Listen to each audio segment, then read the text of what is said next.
Welcome to the deep dive. We're going to be really diving headfirst today into data-driven intelligence systems. We've got some really cool stuff to dig into. We've got these excerpts from Data-Driven Systems and Intelligent Applications.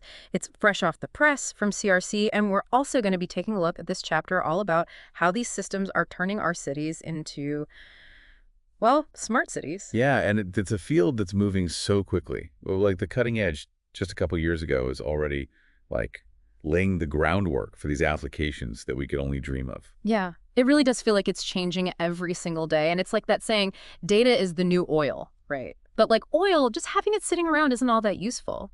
Raw data really needs refining. That's where data-driven intelligence systems come in, don't they? They do. They don't just like hoard information. They learn from it. They use it to make decisions.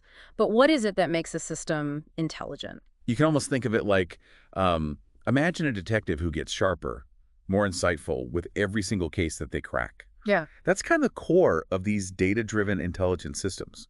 You've got data analytics, machine learning, and AI all working in sync. So it's not just one thing. It's this whole team effort. It is. So you've got the data analytics that's like gathering all the clues. Then you've got machine learning that's analyzing those clues, looking for, what's going to happen in the future. And then you've got AI. Right.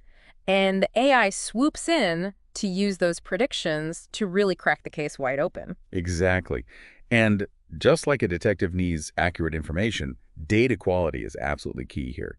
That's something the book really emphasizes: clean data that's free from errors. That's the foundation that everything else is built on. Garbage in, garbage out, that makes a lot of sense. But once you've got all this really good, clean data, how do you make it, how do you make it sing? How do you make it intelligent? Well, that's where data analysis comes in. The book breaks down data analysis into a few core components. Yeah. You've got things like exploratory analysis, which is, getting to know your data, figure out its quirks and its personality, really. And then there's correlation and regression analysis. That's where we try to find those hidden relationships. Okay, now for those of us who haven't looked at a spreadsheet in a while, what does that actually mean? It's easy to get lost in the jargon sometimes. Yeah, you're right. We should keep it clear. So correlation, think about it like this. It's basically figuring out if two things are connected somehow. Like, maybe people who buy more pineapple pizza also tend to own a lot more Hawaiian shirts. I don't know. Maybe we should get some data on that. That would be interesting. Yeah, there's a correlation we could dive into. But regression analysis, now that takes it a step further. It tries to actually predict one thing based on another. So, like, let's say we know how much pineapple pizza is flying out the door. Could we use that to predict the demand for those Hawaiian shirts? Okay, so we're finding patterns, we're making predictions. That sounds an awful lot like all this machine learning stuff that everybody's talking about these days. It is. The book actually calls machine learning the engine of intelligent systems. It's how they learn all this stuff from the data. And just like with engines, there's more than one type. You've got supervised learning, where we act like teachers, kind of.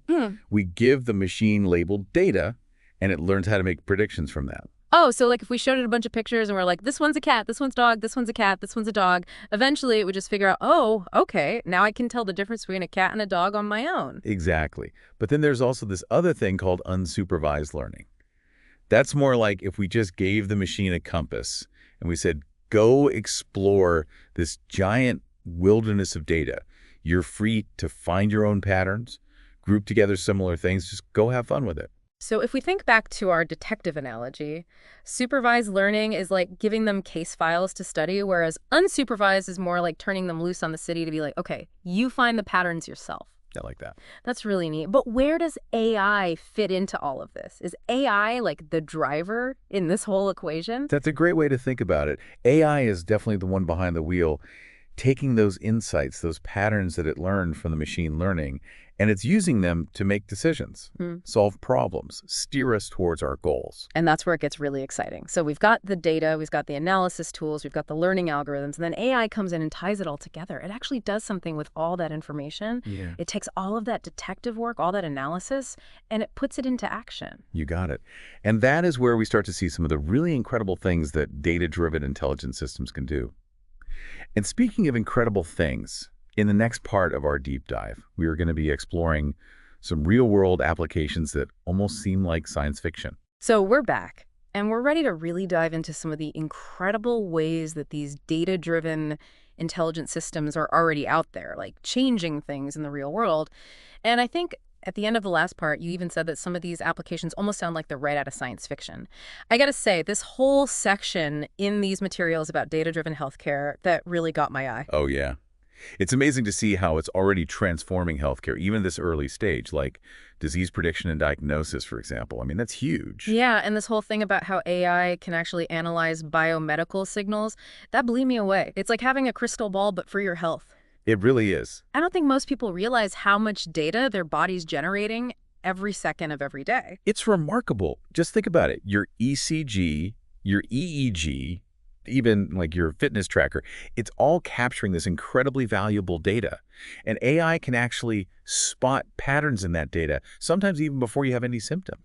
Yeah. It's like having a personal health detective working behind the scenes. Yeah. Constantly keeping an eye on things. So it's all about early detection, Exactly. which for so many conditions is really the key. Absolutely. That's incredible. Does that mean, though, like, are robots going to replace doctors at some point? That's a question that comes up a lot, but the book stresses that AI is really more of a powerful tool for doctors. It's not a replacement.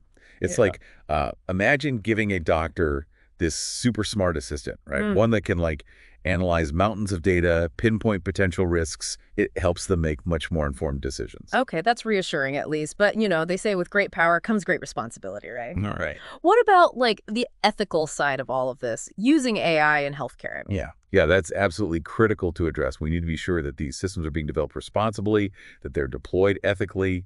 We need to know how these AI models are making their decisions.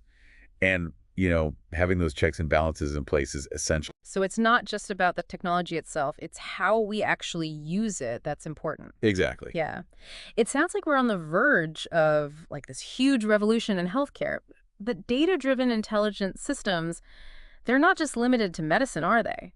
This part about smart cities, that was really interesting to me. The book really painted a picture of cities that, like, practically run themselves. It's a pretty amazing vision, isn't it? Just imagine cities that can actually anticipate and then respond in real time to the needs of their citizens. They'd use all that data to like optimize everything from traffic flow to energy consumption. They had this one example in the book about like sensors that were all integrated into the city services. Oh, yeah. So you could have like street lights that adjust their brightness based on how much traffic is going by, or trash cans that could signal when they need to be emptied. It's all about making our cities more efficient, more responsive, more sustainable in the long run.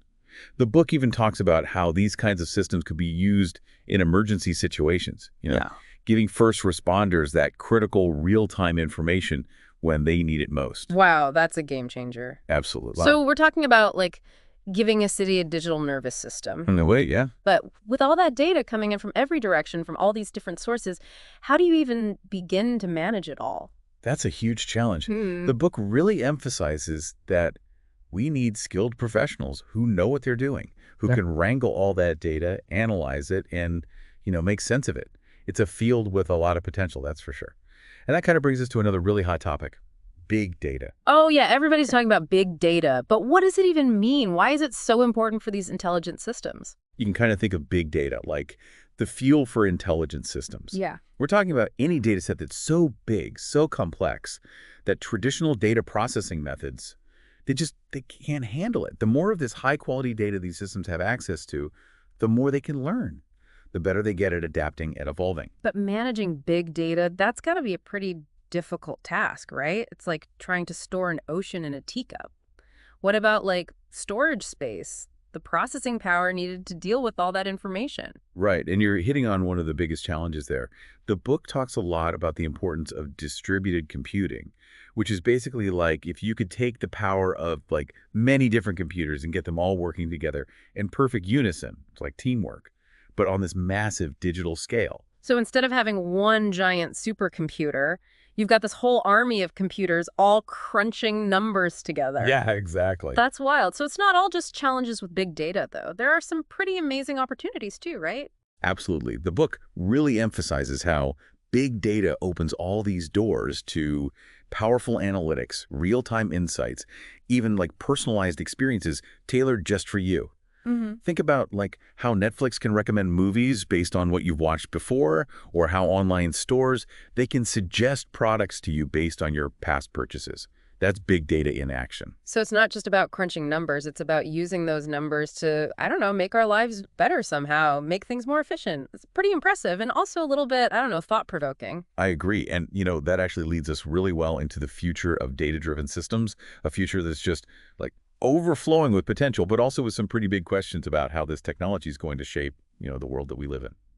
So here we are, back for the final part of our deep dive into data-driven intelligent systems. And wow, we've covered a lot of ground. I mean, we've gone from the basics all the way to some pretty mind-blowing applications in healthcare, city planning, the whole nine yards. But what's next for all of this? Where do we go from here? That's really the million-dollar question, isn't it? The book kind of hints at this future where AI just becomes even more powerful than it is now, Yeah. even more intertwined with, every aspect of our lives. Yeah. Remember we were talking about like personalized movie recommendations?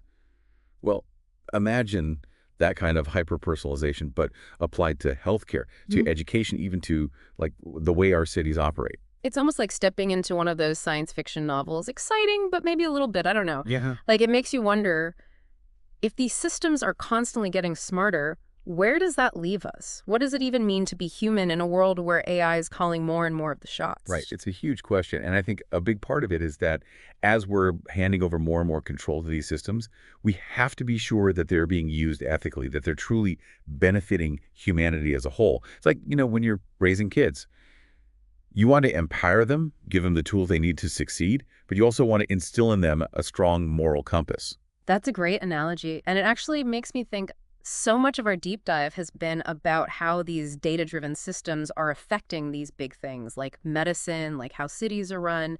But what about the impact on us as individuals, like on a personal level? I think that's where things get really interesting because the reality is these systems are already shaping our choices Yeah. every day. They're influencing the decisions we make. They're even predicting our behavior, often in ways that we're not even aware of. It's almost like there's this like invisible hand kind of guiding us along a path, a little creepy, but also kind of cool. Yeah.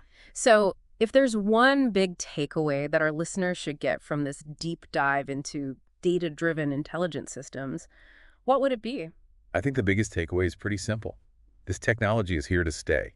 It's not going away, that's for sure. So it's not about, will it be a part of our lives? It's how can we shape the role it plays? We have to be willing to engage with this technology, to ask the tough questions, to demand transparency, to make sure it's being developed in a way that aligns with our values. So it's not just about understanding the algorithms and the tech behind it all. It's about understanding ourselves. What kind of future do we actually want? And how can we use these tools to build it? Because we're not just along for the ride here. We're the ones, in a way, who get to decide where we go. Couldn't have said it better myself. And that's really what makes this whole field so captivating. It's technology and humanity all mixed into one. Data, in a way, shaping our destiny. It really is. And on that note, we'll leave you with something to think about. If these systems keep evolving, keep getting more and more advanced, at what point do they become more than just tools? At what point do they become partners, collaborators, maybe even, and I don't know if I'm ready for this, competitors? It's a question that I think we're all going to be grappling with as we move further into this age of intelligent systems. Thanks for joining us for this incredible journey into the world of data-driven intelligent systems here on The Deep Dive. Love what you're hearing? Hit that subscribe button, drop a like, and share it with others. Your support fuels the journey for more awesome content.